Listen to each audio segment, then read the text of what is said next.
E vamos iniciar o barroco.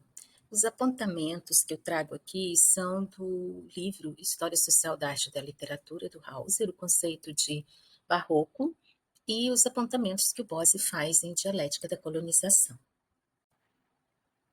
O Hauser traz um conceito de que o barroco foi um movimento artístico e cultural, mas era um movimento que refletia umas tensões sociais e religiosas próprias do século XVII. O que seria isso? Nós temos a Reforma Protestante e a Igreja Católica reage com a Contra-Reforma, e daí nasce os jesuítas, né, nesse movimento da Contra-Reforma. Como é que eles vão trabalhar essa questão, a Igreja Católica? Ela utiliza o barroco com fins pedagógicos. Então, tudo é muito dramático, a expressividade emocional exagerada, a ornamentação excessiva, são formas que a igreja usa, né, para que as pessoas se sintam pequenas diante da grandiosidade de Deus. E a demonstração de riqueza, né, para afirmar esse poder, né, que ela está diante do protestantismo. Bom, aqui eu trouxe dois exemplos para vocês de que o barroco ele não foi único em todos os lugares, né? Ao padrão, né, do exagero, do monumental, do teatral, das inversões, etc. Mas há um ajustamento também em alguns países, né? Essa primeira escultura, Nossa Senhora da Conceição, ela é fruto de uma das missões jesuítas no Rio Grande do Sul. Se vocês se aproximarem, observarem bem, ela é uma escultura em madeira, que era o material disponível, né, na época, e ela tem as características de uma mulher indígena. Os cabelos longos, escorridos, os traços do rosto. Então, o barroco ali nessas missões, né, no Rio Grande do Sul, ele também foi explorado. Ao lado, eu trouxe uma Nossa Senhora da Ajuda, que está na Bahia desde o século XVI. Né, foi trazida por Tomé de Souza. Elas têm características semelhantes, que são os anjinhos no pé, sendo que a Nossa Senhora da Conceição não tem a criança, né, no colo, enquanto a Nossa Senhora da Ajuda tem. A Nossa Senhora da Ajuda tem características da mulher europeia, né? Então, isso e a coroa de ouro, os ornamentos em ouro, uma riqueza muito grande em relação à simplicidade da escultura de madeira dos sete povos das missões. Mas nela há também uma expressão muito forte, né, que é característico do barroco. E falando em barroco, nós temos o nosso Gregório de Matos, né? E o poema que está aqui é a Triste Bahia, de onde o Bose retira o termo a máquina mercante. E esse soneto nós vamos vê-lo, né, agora com alguns pontos. Então, você que vai trabalhar com seu aluno, e esse slide está disponível sem gravação para você, e ele está enorme, então eu acho que você pode dividi-lo, né, deixar o Vieira para uma única aula. Peça ao aluno para ler o soneto, fazer aquele exercício de retirar a Bahia, o que, que ela é, quais são as palavras, né, que fazem referência a ela, essa comparação do hoje e do ontem, né, esse jogo do ti e do tu, do ter, eu e tu, né, que ele trabalha, é bem interessante de você já exercitar com seu aluno. Então, a Bahia é triste, não é triste de ser uma pessoa triste, é triste de ser uma pessoa teimosa.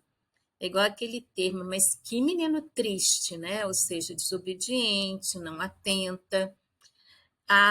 Ele acusa ela que a máquina mercante trocou o que ela era antes pelo que ela é hoje, né? A larga barra, e aí vocês podem ver que essa larga também pode ter um termo um pouco pejorativo.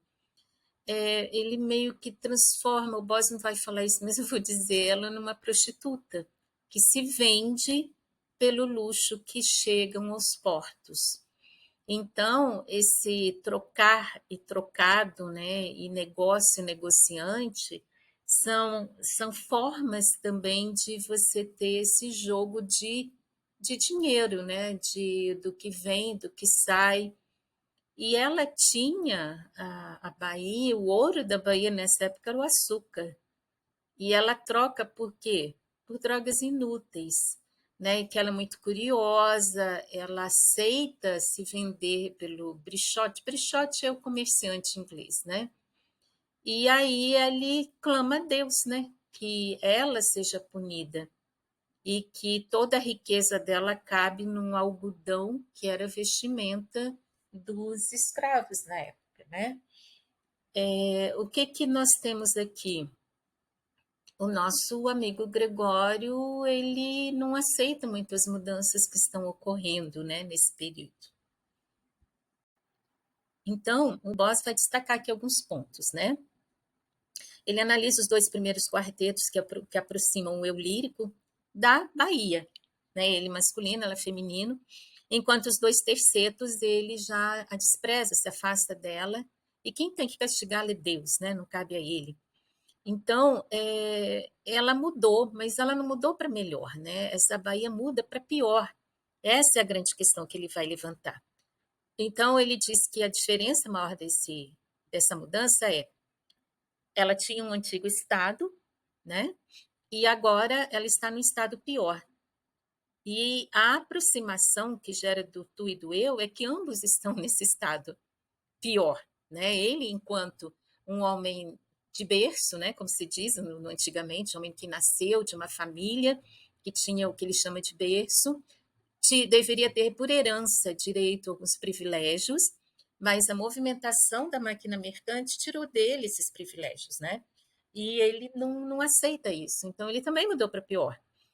Então, a culpa de tudo isso é da máquina mercante. O que era essa máquina mercante?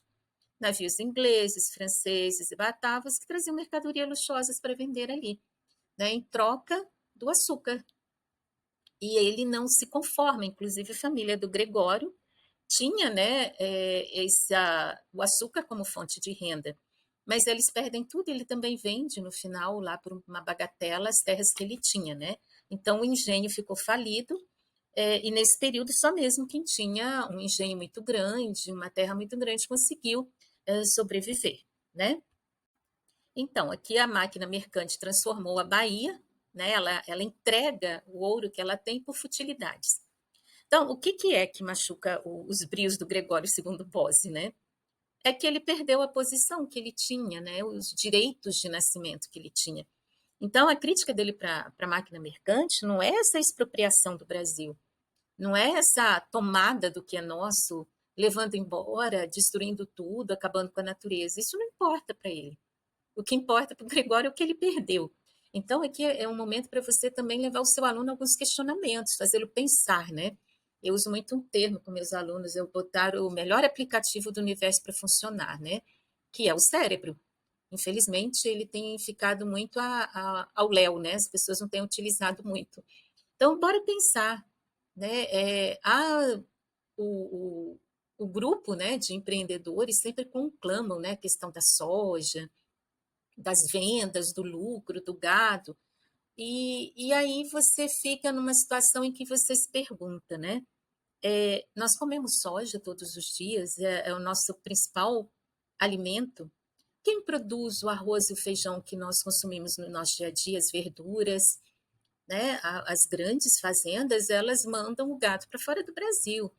O frango, todas essas produções, os grandes proprietários, né, mandam para fora do Brasil o agronegócio, né, com aquela propaganda sou agro, né, e tudo mais.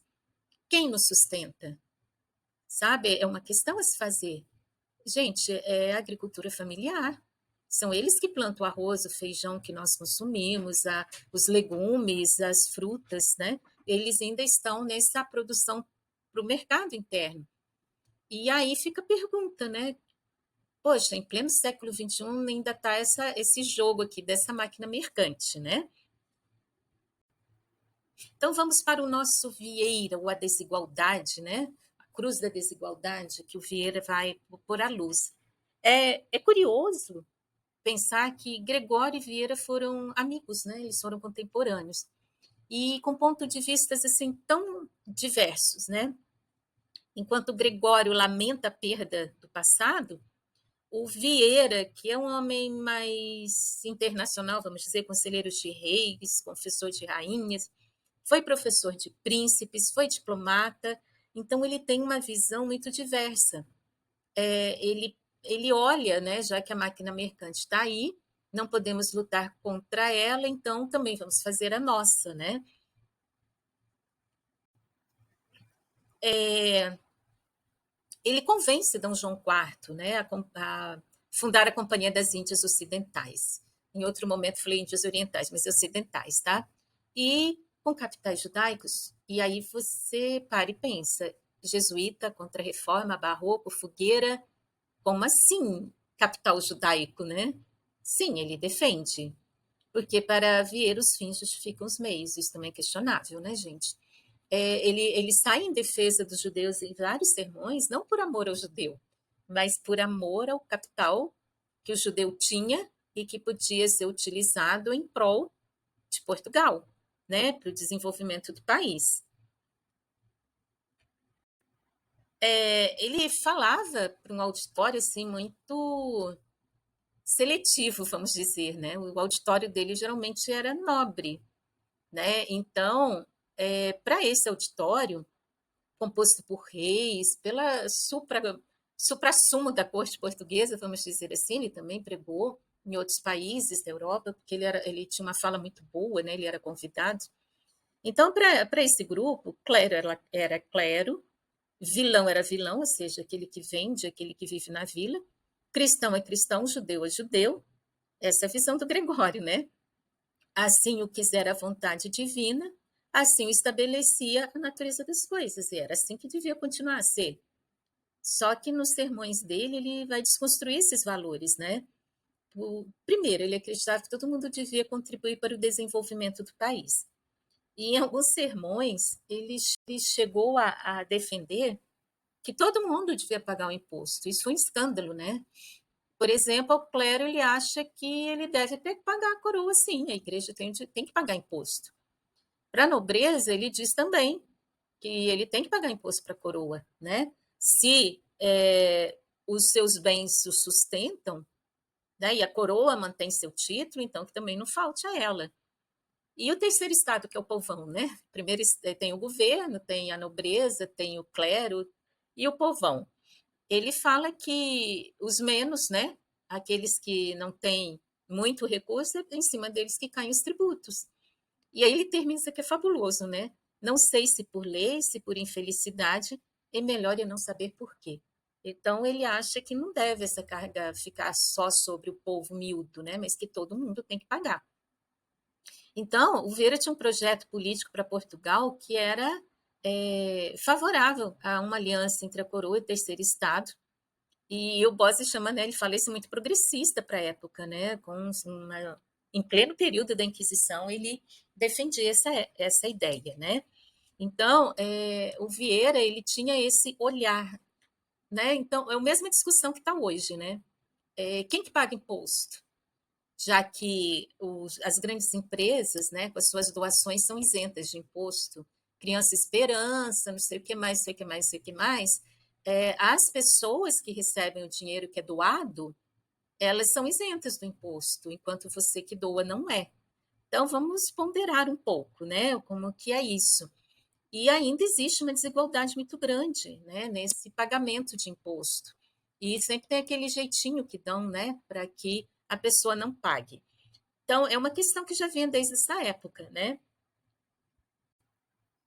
E aí eu selecionei o sermão da sexagésima, porque ele foi pregado numa capela, para mostrar a estrutura do sermão do Vieira e para nós fazermos algumas reflexões, além do que uma ótima aula de produção de texto, né? Então, ele segue aquela composição clássica, né, das três partes, do exórdio, desenvolvimento e peroração, ou seja, introdução, desenvolvimento e conclusão, né, que é o padrão. Ele é muito complexo, é uma crítica, né, à própria prática de pregação da igreja. Então, na introdução, ele pega aquela parábola bíblica, né, do semeador saiu a semear. Então, ele vai falar sobre a semente que é a palavra de Deus, né? Eu acho que é muito conhecido, né, esse sermão. E aí ele argumenta, né? E aí ele vai utilizar a dialética. Ele apresenta o fato, ele refuta com contra-argumentos. Ele argumenta e contra-argumenta, é o princípio da dialética, né? Então ele joga a culpa é de Deus, aí ele contra-argumenta, não, a culpa não é de Deus. Por quê? A palavra divina é sempre perfeita e poderosa, então a culpa não é de Deus. E a culpa é de quem? É do ouvinte, né? Porque a semente cai nas pedras, nos espinhos, nos caminhos, e isso é uma metáfora do coração do homem. Ele contra-argumenta que não, que a culpa também não é do ouvinte. E, por fim, ele pergunta: a culpa é de quem? Do semeador, do pregador? E aí ele assume a tese principal de que o problema é a falta está na forma de pregar. Então, a culpa recai. Então, e aí ele levanta os defeitos. Se ele jogou a culpa, ele tem que provar e mostrar onde estão os defeitos. Primeiro é na pessoa, a conduta do pregador. A vida dele tem que ser uma vida justa, né? Uma vida que esteja de acordo com os princípios bíblicos. A segunda problema que ele levanta é que as pessoas não estudam mais, né? O sermão é um conhecimento muito superficial. E aí ele usa a árvore, né? Que as raízes seria a ciência, e uma única matéria, que é o tronco, né? É um assunto só, e um assunto muito adequado, que vai jogar para os seus ramos, que são as justificativas, os exemplos que ele vai dar, e ali vai frutificar. É muito bonita essa imagem que ele usa da árvore. E aí vem a terceira culpa, né? A matéria que você vai usar, o assunto, o tema que você vai debater.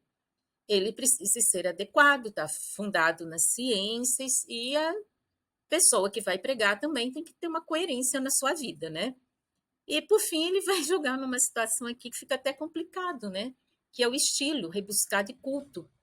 Mas aí vocês vão perguntar aos seus alunos também, mas não era o modelo da época?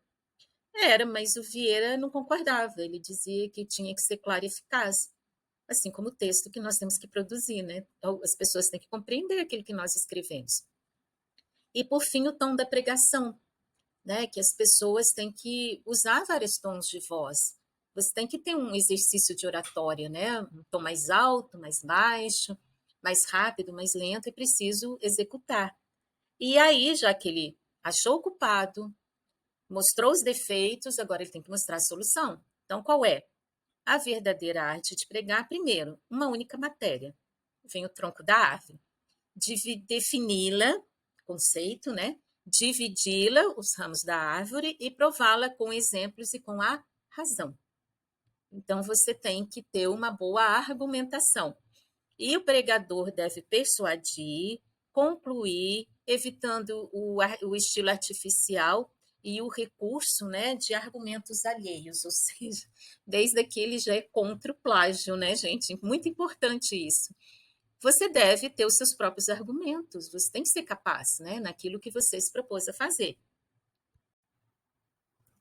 E por fim, ele conclui, e é muito bonita essa conclusão que ele faz, né, que os semeadores do evangelho devem cumprir a sua função com eficácia, porque para que a palavra divina chegue ao entendimento e à conversão dos fiéis. Então, muitos fiéis não se convertiam porque eles não entendiam o sermão, né? E ele fecha, né? Os ouvintes devem sair da igreja insatisfeitos consigo mesmos e não satisfeitos com a beleza do sermão. Então, o Vieira ele trabalha esses recursos, né? Ele não tem medo de falar. Aqui ele está diante de dominicanos, diante do rei, diante da nobreza, né? Então, ele alfinetou os dominicanos aqui. Ele não tinha medo de falar. Algumas das questões que ele levanta, né, em alguns outros sermões, e que o Bose vai trazer ali no quarto capítulo, e o Bose estudou Vieira por mais de 30 anos, ele era muito fã, né, do Vieira. Então, vocês tragam também. E agora, né? Nós temos aqui o Gregório com saudade do passado e o Vieira que defende que os fins justificam os meios. Vamos entender o período que eles viviam, contextualizar e, de novo, né, perguntar se esse ponto de vista dele é eficaz. Em relação aos impostos, a gente acredita que sim. Em relação a usar o dinheiro do judeu só para ajudar na questão do mercado, não, né? Porque aí também nós já temos uma visão bem pejorativa, né, a respeito dos próprios judeus. E assim, a questão do sermão ele demonstra que muitas vezes a simplicidade é a grande eficácia para a saída, né, de algumas situações.